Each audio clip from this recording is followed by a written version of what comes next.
Hi, I'm Michelle Grazoulis, and I'm president of the foundations at Rochester Regional Health. And I'm here today with you for a Facebook Live session on addiction and chemical dependency. And I am so happy to have Chelsea DeLucia here with us today. Chelsea is an addiction therapist at Rochester Regional Health in our chemical dependency area.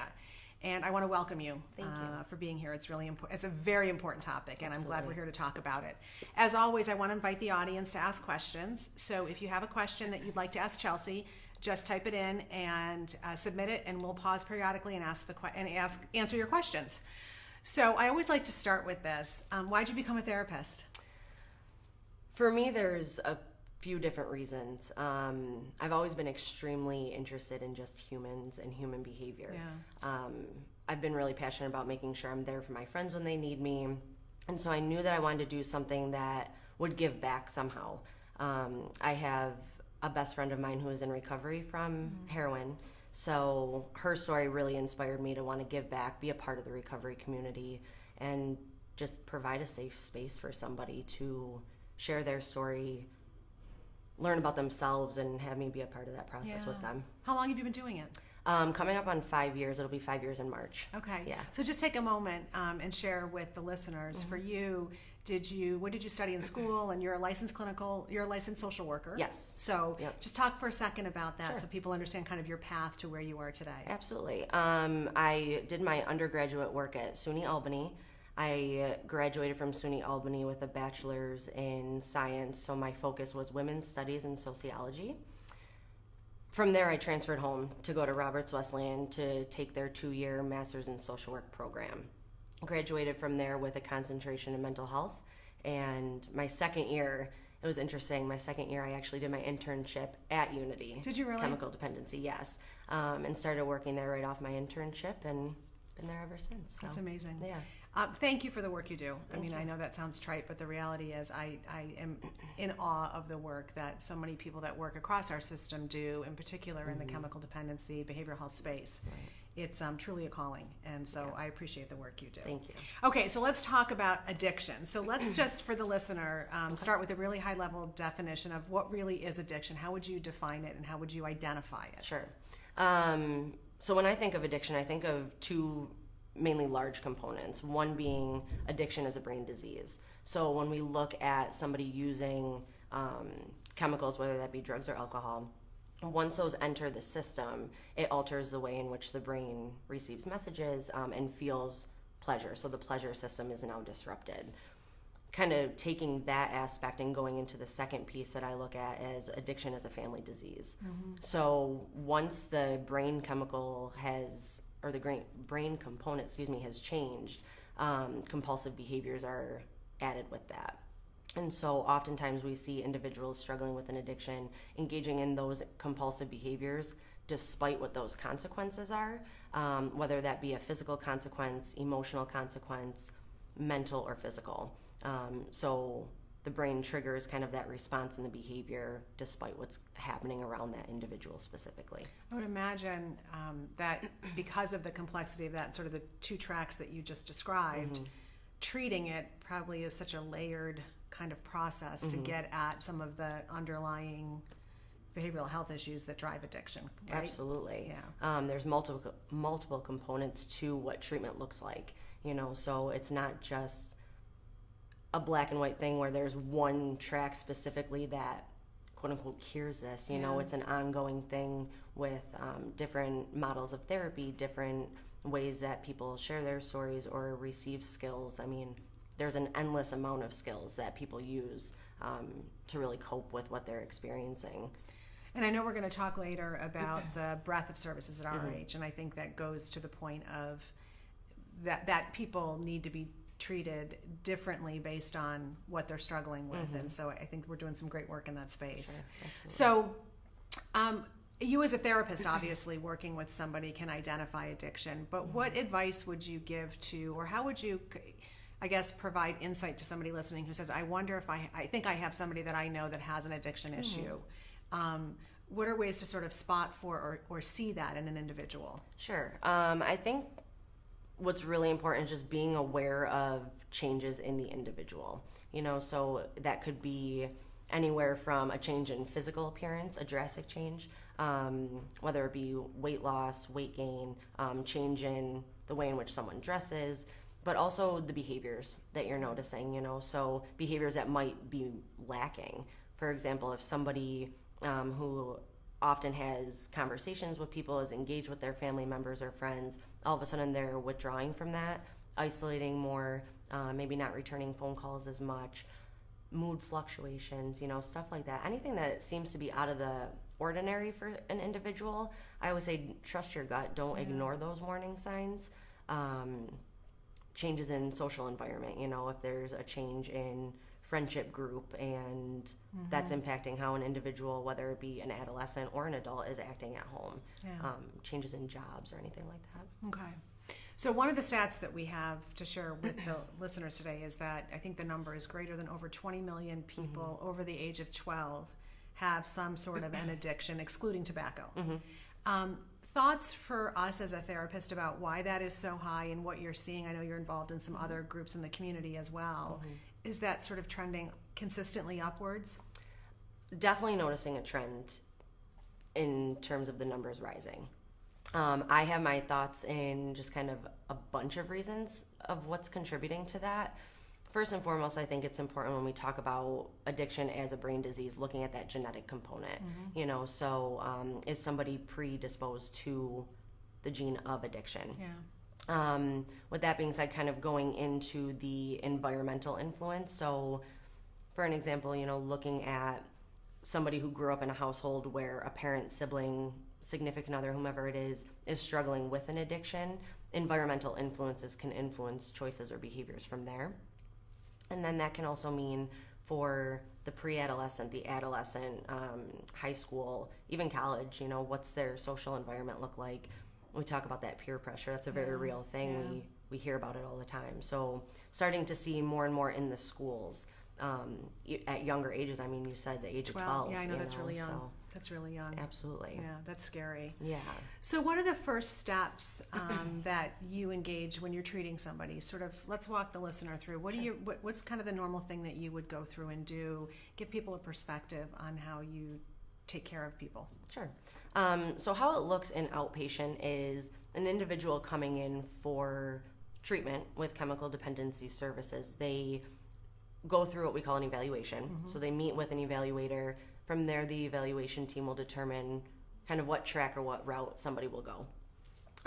So for example, myself, I run the morning men's intensive track. Okay. So my program consists of 4 days a week where the individuals I work with are in group 4 times a week. Okay. 3 with me, 1 with my supervisor. All outpatient. All outpatient, yep. And we do individual therapy, there's group therapy.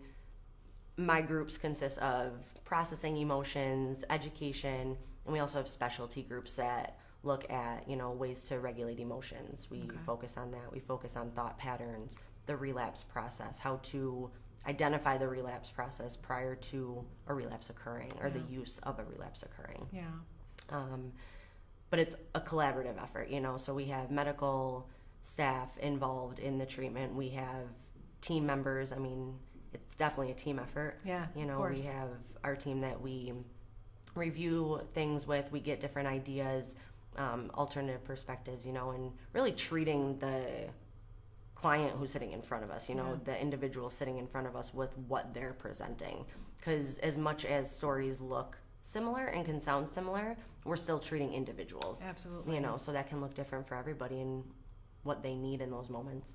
And some of our patients come to us through come through inpatient, right? They're at the ED. So talk a little bit about our model of care, so that folks who even come in through the ED then are potentially moved through your programs. Absolutely. So there's 2 different things there that I'll speak to with the emergency department. So if somebody goes into the emergency room with a suspected overdose, Triage. Narcan is used on them in their triage. What happens is we get connected with health intervention services. So somebody from the hospital will contact us, and we will work with that individual if they're ready for treatment and want to get involved. They will connect with us, and we will get them connected almost immediately. Okay. We started this pilot program where we're looking at getting people connected within a 24-hour span, helping them with medication-assisted therapy, getting them connected with the appropriate track that we offer almost immediately, making sure we're treating it in that moment. And then in terms of like an inpatient program, if someone comes in needing that level of care, they'll be recommended there. And then it's very similar. Well, they will get connected, if not already connected, in outpatient with services that we provide. Okay.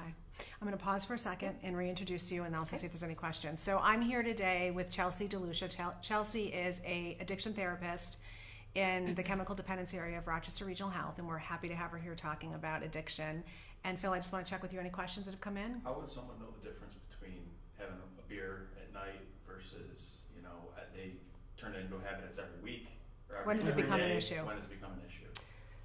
It's a tough That's one. a really good question, though. That really, again, kind of looks different for everybody and how people view that.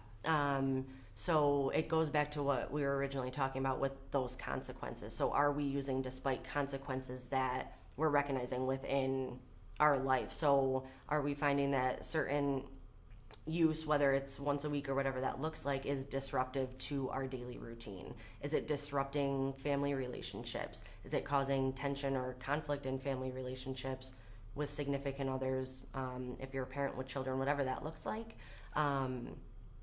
I don't want to say one way or the other, So it sounds like I want to just probe a little bit more with that. So it sounds like what I hear you saying is that it's unique for people based on an individual, and isn't always necessarily about the quantity, but about the impact of whatever quantity is having on relationships or routines or work or school or all those things. Absolutely. Right? Okay. And I think kind of speaking to the quantity piece just briefly, that is still something to be mindful of. Oh, absolutely. That if we feel we can get through a day without that substance, whether it's 1, 2, or 10, just being very mindful of how that's impacting your life and your personal view on it as well. Okay. Other questions? Okay. So I want to talk about kids for a moment. So clearly when we're talking about a number of greater than 20 million people, 12 and up, the conversations that parents need to have today with kids at a younger age is becoming, I think, more and more complicated. But the truth is kids see it at school and they're aware of it. So what's the best way from a therapist perspective that you would suggest parents think about talking with kids about this? I don't think there's any right or wrong way. I think it really is based on what the parent or caretaker's view of and how the child responds. I think it's being appropriate in the age that you're speaking with. Yeah. But one thing that I always notice is I think there needs to be more education. So if an individual is struggling with trying to figure out how to communicate that, it would be seeking support. It would be seeking resources on what is that education around addiction, and how do we effectively communicate that? Because communicating with a 5-year-old is very different than communicating with an 18-year-old or 15-year-old.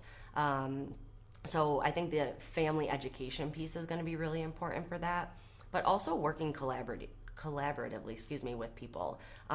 So if we have a young child that we want to make sure we're talking to, getting the schools on board, or if there's other providers within that child's life that can communicate, we never know. We want to create safe space for children. Yeah. So opening that up. Okay. Yeah. So let's talk about resources for a second. Okay. So are there resources that you would recommend if somebody, I have kids, they're much older now, but if I came to you and said, hey, I really want to get some help in talking to my kids about this, Sure. what are some resources that you would suggest?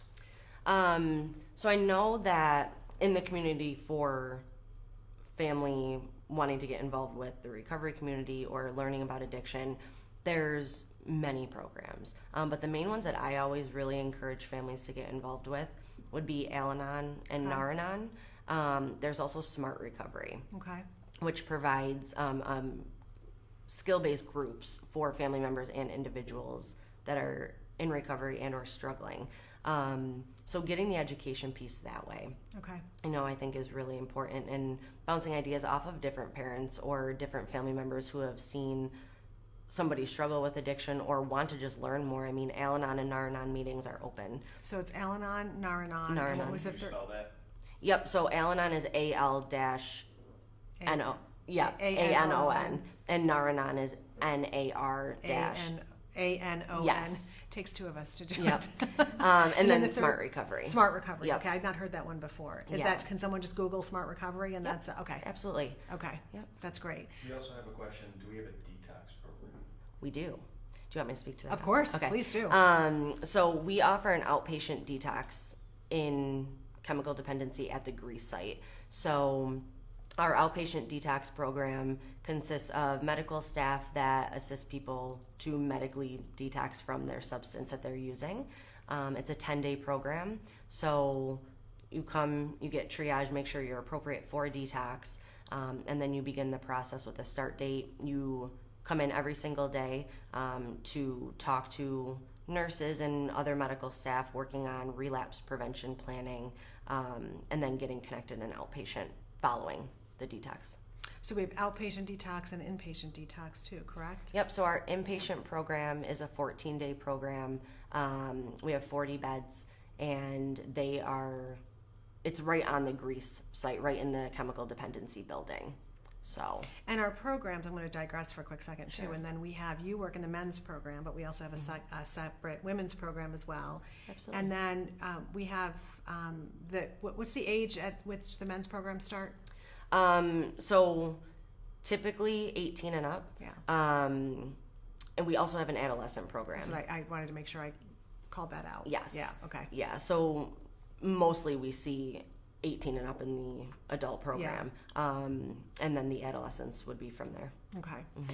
So you said the word recovery before. Let's talk about the recovery fair Okay. that's happening Yeah. tomorrow. Yes. Yeah, tell everybody what that's about. Yeah, so excited for tomorrow. It's our second annual recovery fair. So this year's focus is on families recovering together, That's great. which is amazing. So we're going to be having many different resources within the community come in, share their resources with anybody that's interested in coming. It's open to the public. Where is it? It's right at the Unity Hospital campus at Chemical Dependency. It will Okay. be right outside. So we're going to be offering Narcan trainings there. Recovery Fitness will be there, getting people connected with them, as well as offering a boot camp style mini workout. That's great. Yeah. That's great. Smart Recovery will be there. We'll have different representatives from self-help meetings. We will also have different resources for anyone in the community interested in learning more about career opportunities, mental health, and then our services, of course, will be discussed there So as we did well. this last year. Yes. And it sounds to me, as I listen to you describe it too, one of the things that I think has been so beneficial for people in sort of the crisis that we're in as a community around around the opioid epidemic is that people are talking about this more and more. So something like this where people can come in an environment and learn more, I think is tremendously helpful. Absolutely. So tell the listeners one more time, what time tomorrow? Tomorrow begins at 10 o'clock, and it will roughly end around like 2:30. Okay, Yeah. so for those that don't know the Unity campus and where chemical dependency is, can you tell them where to go? Absolutely. Okay. So it's located at 1565 Long Pond Road, and that's Grease 14626. Good if job. anyone's interested or needs navigation for that. But it will be right outside, so as you pull into the Unity Hospital campus, you'll make a left. Chemical dependency is to the left of the main hospital. Yeah, I think that's great. Yeah. So let's now just segue for a little bit to the services that we offer. So you've talked a little bit about them, but I want to make sure our listeners have a full understanding of the wide set of services that we have. So if you could just overview those at a very Absolutely. high level, and then of course all this is on our website. Yes. Okay. Yep. So through Rochester Regional, we have 4 different locations. We have Grease, which we just spoke about, Evelyn Brandon, our Brighton outpatient, and we also have Rochester Mental Health. So there's services that are connected throughout all of that. So it looks similar, but we also offer a range of services in different areas. So Grease, for example, we spoke about the outpatient detox. We have our inpatient unit. We also offer medication-assisted therapy there. So we have a range of physicians there that can help get connected or get individuals connected with different types of medications. In outpatient, we also have the adolescent program that we briefly touched on and the young men's community residents. We have the women's program that consists of a team of therapists as well. And we also have a women's residence connected with that. And then the men's program, I spoke about the intensive track that we offer. We have that for women as well. That provides the 4 or 5 days a week. And then the different outpatient programs that consist of what we call early recovery skills groups, advanced recovery skills groups, and of course the specialty groups that we offer. And then we also have family programming that offers a wide range of services. So that can be family programming for individuals coming in that are wanting to work on the family component within their treatment specifically. Yeah. So we have family groups that we offer that are 6 weeks long, and individuals are encouraged to bring family members in. That's great. Yeah. And then we also have groups that focus on codependency behavior, adult children of alcoholics, so kind of looking at growing up in a household, kind of what we were speaking about earlier, and individual therapy. And the nice thing about the family programming is we have the availability with our therapists to have family members come in on their own and seek the support that they also deserve To help support their family in their member. own recovery program. Yeah. So I think the good news is too, with the broad reach we have, where there's so much collaborative effort going on, that there's connectivity. So even if something isn't on the Grease footprint or someone can't get there, there's a way for us to get them connected to something that's geographically closer to them. Absolutely.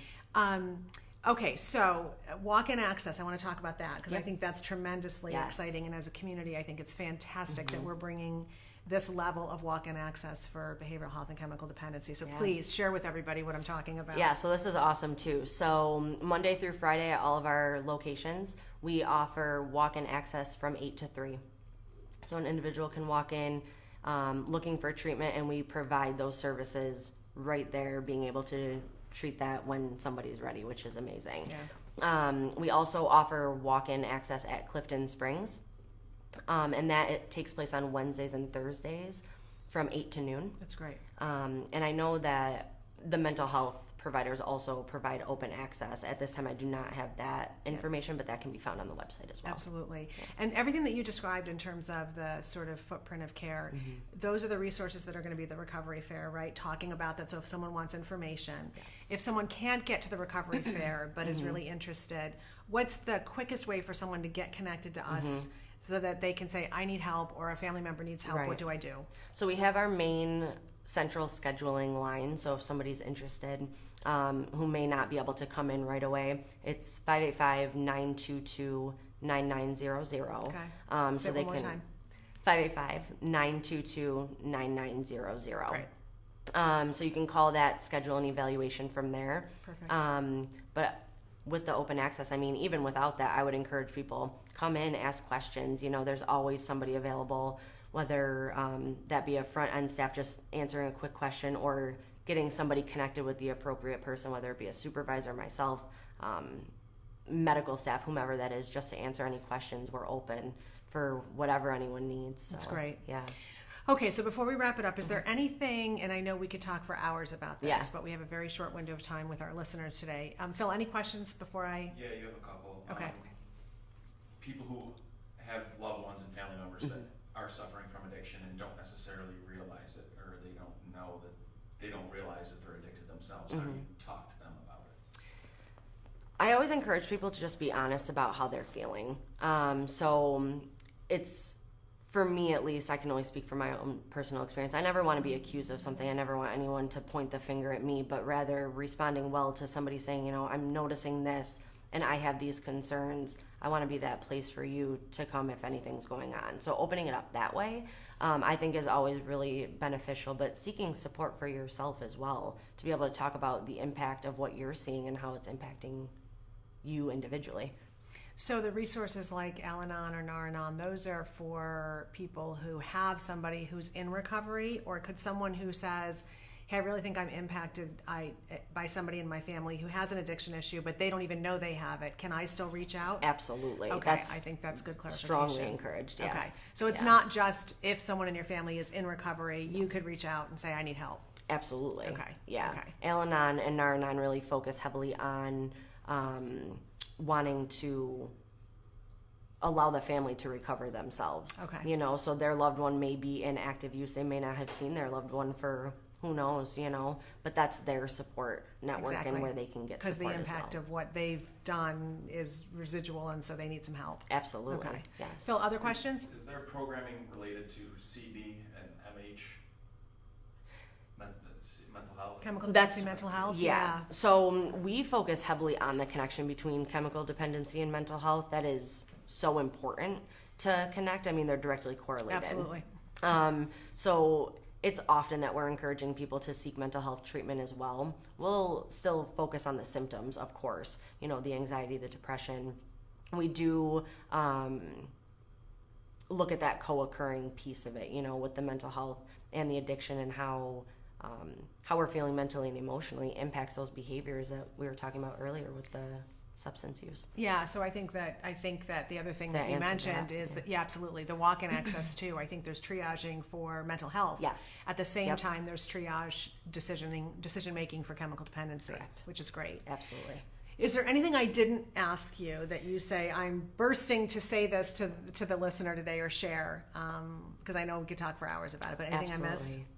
I don't think so. I just encourage anyone, you know, ask questions. It's okay to talk about this. It's okay to seek support, and we're here for you. I mean, the recovery community is beautiful in Rochester. So just watching that continue to grow, get connected. I mean, we're all here and we all want to help. So And we service over half of the population that is struggling with either chemical dependency or behavioral health issues. We as a health system take care of them. Yeah. And so we have gotten very good at it. And again, I commend you for the work you do. I Thank think you. it's great. So I think with that, we'll probably wrap it up for today. So Chelsea, thank you very much for joining me. Thanks I for really, having me. truly appreciate it. Would Absolutely. love to have you back another time as Yes. well. And again, if you have questions that didn't get answered, please submit them and we'll get them routed to the appropriate resource. And Absolutely. everyone have a great day. Thanks. thank you. Nice job. Did I do okay? You did great. Okay. You Did I did miss great. anything? Okay.